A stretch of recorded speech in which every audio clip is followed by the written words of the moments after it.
Good morning and welcome back to News and Views of myself, Salalo Makwidi. The time is 9 minutes past 9 Central African time, and you're still tuned into News and Views as I mentioned. And yeah, today marks a powerful moment in South Africa's unfinished journey with its past. Nearly five decades after the brutal death of Black consciousness leader Steve Biko, he was murdered in police custody. The Justice Ministry has ordered that the inquest into his killing be reopened. And this comes 48 years after Steve Biko's death and after years and years of failed attempts at justice. From the 1978 inquest to the TRC commission, there's been a lot of work, a lot of attempts to try and get closure for the Biko family, which has, I think, welcomed the reopening of this inquest, but with caution, saying that healing demands justice. And to help us unpack what this means for South Africa's pursuit of justice, accountability, and just generally the legacy of Steve Biko, we are now joined by the Deputy President of AZAPO, Kekeletso Khena, who's going to give us their response to the news of the opening of this inquest, and ultimately, could it be the beginning stages of finding closure? Kekeletso is joining us via telephone. Kekeletso, good morning. Thank you so much. Welcome to Salam Media, and yeah, looking forward to a wonderful conversation regarding very important news. Good morning, and thank you very much for having me. My new title is I'm the provincial chair of Gauteng. I'm no longer the deputy president of AZAPO. I There am. you go. There you go. Thank you so much. Thank you so much for that. Really appreciate it. Thank you so much, and thank you again for having me. And good morning to the listeners. Mm, mm. I think we'll just jump right into it. The reopening of Steve Biko's inquest, coming 48 years after his death in police custody. From Azapo's perspective, what does this moment signify, and how important is it? I think it's important in the sense that we understand that accountability is long overdue. When Steve Biko was killed over 5 decades ago, just in the 5 decades, it is clear that lies were told. It is clear that not the entire truth was shared with the public. And the family firstly deserves to know the truth, but we also deserve to know the truth. And I think why this is important today is because I feel like they have sanitized the death of Comrade Steve for a reason. I'm talking about post-apartheid. Who we know Steve Biko as is that martyr that died in prison. He was killed by the police. He was a brilliant writer. They don't talk about the intentional brutality of his killing. This is a conversation we are yet to have as a country, because the brutal murder of Steve Biko was instrumental in instilling the fear in Black people that resulted in the lull that happened after his death. So his death signified something to Black people that ensured that people were now fearful of acting against the state. So it is important now that people get to understand how vile the system was, how intentional his murder was. It was intentional of him to make sure that he does not live purely for one reason. He carried with him a particular message, a message the state thought was dangerous, a message that sought to reignite the passion of Black people in loving themselves, in showing dignity for themselves, in fighting for themselves. So he was able to be part of a group of people that created the 1976, that inspired the group of 1976. So his ability to move people was what they considered dangerous. So his death needed to be violent, but it also needed to be dehumanizing. The very thing that he wanted to instill in Black people, their own humanity, they sought to destroy that in the manner that they killed him, so that we are now able to go back and for the state to now account for what they did and why they did it in the manner that they did, so that Black people themselves understand that their depoliticization is not an error. It is a calculated move. It has always been a calculated move to depoliticize them so that they can continue to control them and treat them in dehumanizing ways that we continue to see today. No, most definitely. There's been previous inquiries, in ultimately trying to find out what really happened to Steve Biko. There was the 1978 inquest, and I think it featured quite prominently also during the TRC. Both of these attempts, failed to secure accountability despite the overwhelming evidence that was presented. What gives confidence, if any, that this time around things can be different? I think if you look at the TRC records themselves, they show that they're the ones that actually show that there is stories that don't come together. So how the 5 policemen give different accounts of what actually happened now shows that it didn't quite happen that way. And I believe that the NPA may have additional information that now assists them in opening the inquest. Because remember, the 5 policemen were not given amnesty by virtue of the fact that it was discovered right there at the TRC that they had not told the whole truth. So other people who had different versions and came through. So based on those versions and new information, the NPA will now be able to reopen the inquest and be able to tell the nation and the family what actually happened, because that's all we need at this point. It's not going to change much. It's just for the truth to be told and for justice to prevail. No, most definitely. And I think you're touching on my next question slightly. There's 2 surviving, suspects right now, if I'm not mistaken. I think both of them are in their 80s. Is this, inquest coming a little too late, or maybe, the principle of justice is more important, even if the persecutions themselves are unlikely? Right. So I think firstly, I'm going to say that justice itself is more important right now.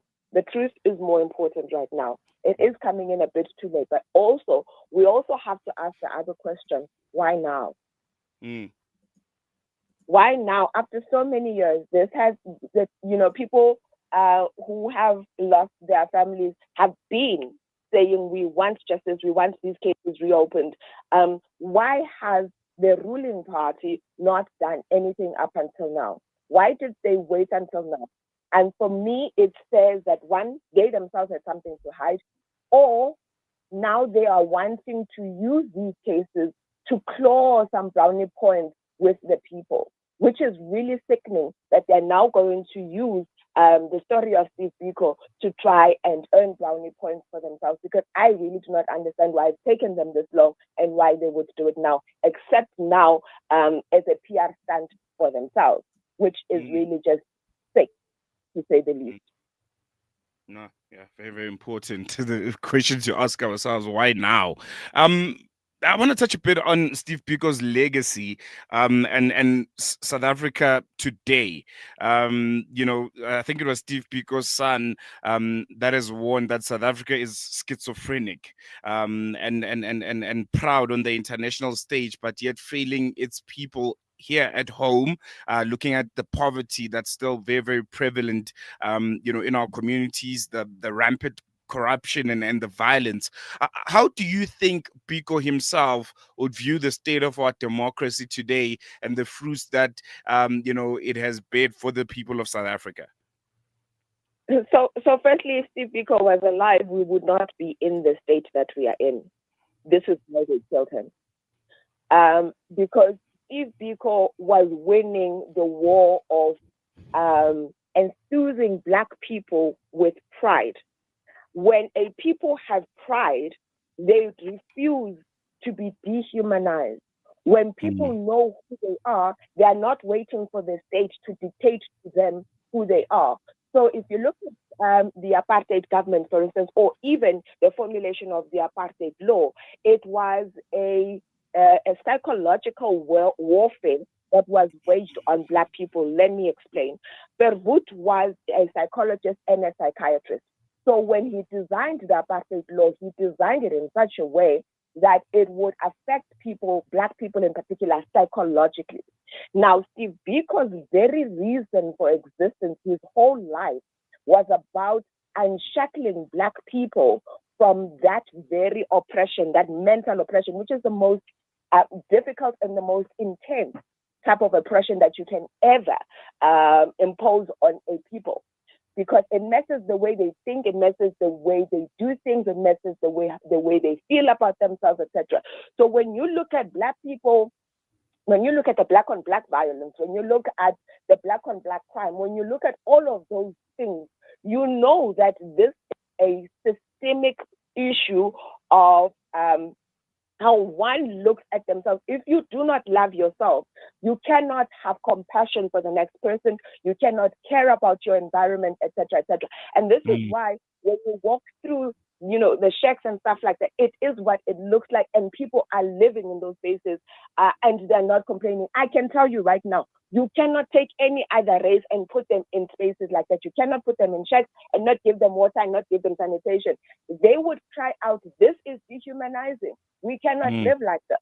Already you can see with people in Sandton when they don't have water for 24 hours, it is a big deal. But Black people have had to accept living without water, without sanitation, etc., etc. What is it that says that it is okay for them to live in that manner if it is not, accepting this dehumanization? And this is why Steve Biko had waged a serious war, which is through the Black consciousness movement, which enthuses you with pride to say, I deserve to be treated with dignity, with respect. I deserve a good environment. I deserve a good education. All of these things. So I'm saying, had Steve Biko lived, we would not be in the situation that we were in. But we are here now, and I do not think that he would have been happy. But that said, we are still, as AZAPO, committed to the Black consciousness philosophy, and we are in communities doing exactly what Steve Biko has told us to do. Go and infuse people with pride and dignity so that they can fight for themselves, because there isn't, and I'm sure you can see, there aren't politicians that are out there caring about the people enough to fight for their own dignity. So people must arise themselves. No one is coming for them. Steve Biko says, Black man, you are on your own. So we are telling Black people, you are on your own. If you do not get up and fight for yourself, if you do not get up and show agency and go and call out the state and your counselors and everyone else who's not providing services for you, no one is coming to help you. This is the message of Steve Biko in 2025. Go and fight for yourself. Just lastly, before I let you go, Kekeletso, how do you respond? And I think this is going to come a lot to those that say, it's been so many years. South Africa has other challenges that we should be focusing on. Apartheid is come and gone. Move on. How do you respond to those sentiments? So I would say that's ignorance, because, like I said, apartheid was a system. It was a psychosocial system. The psychosocial system firstly remains.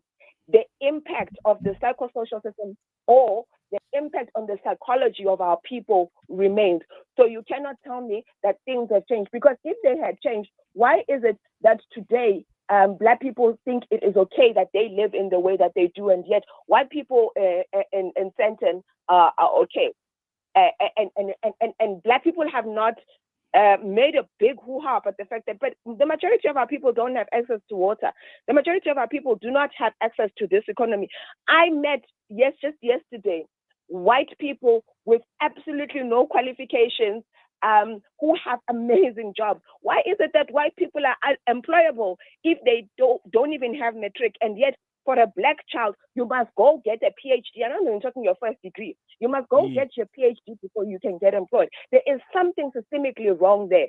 So the name might have changed, but the system remains the same. The system excludes Black people. The system continues to dehumanize Black people.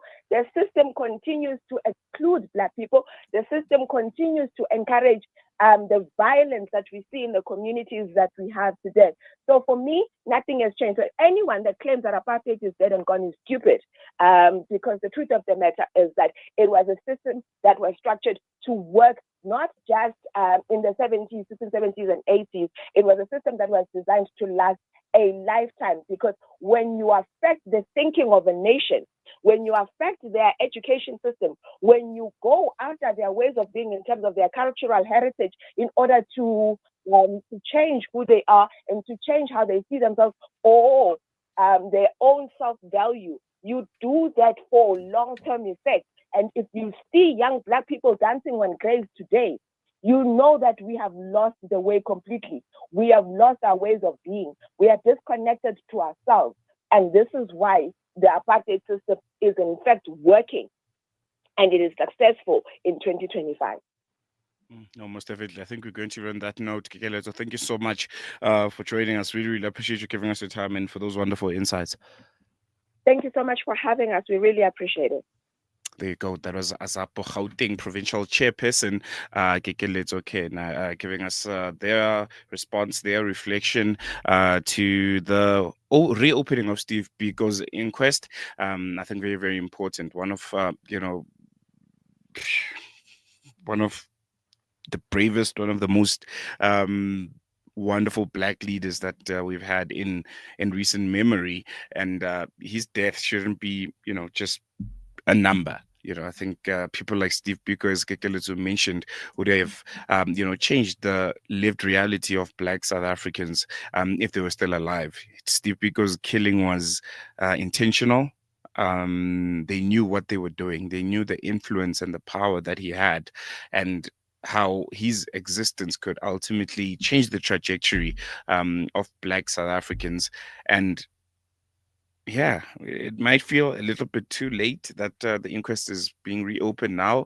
The two gentlemen who, could ultimately, be the reason why we don't have a Steve Biko today, are both in their 80s. So, yeah, what do you think? Do you think it's important that an inquest like that is opened, or we should focus on other things, as many might argue, or is justice important? The same way people are still calling for, the arrest and persecution of those that, were, behind the Holocaust in Germany. We're seeing some even being arrested. I think it was 2 years ago, and an 80, 90-year-old was arrested because they were, member of the Nazi party and did some horrendous things during that period, being arrested. So should South Africa do that? Should we continue pursuing and prosecuting those that were complicit, that participated actively during the apartheid period, where people disappeared, where people lost their lives, and there's still no closure for their loved ones, like the Biko family? Or should we move on? Focus on the future? Can give us a call. Our studio line is 0116800355. On WhatsApp 0617660355. Move on or continue to pursue justice for the perpetrators of some of the most horrendous humanitarian catastrophes ever seen in the face of the earth. Great. Take a quick break. News and Views continues after this.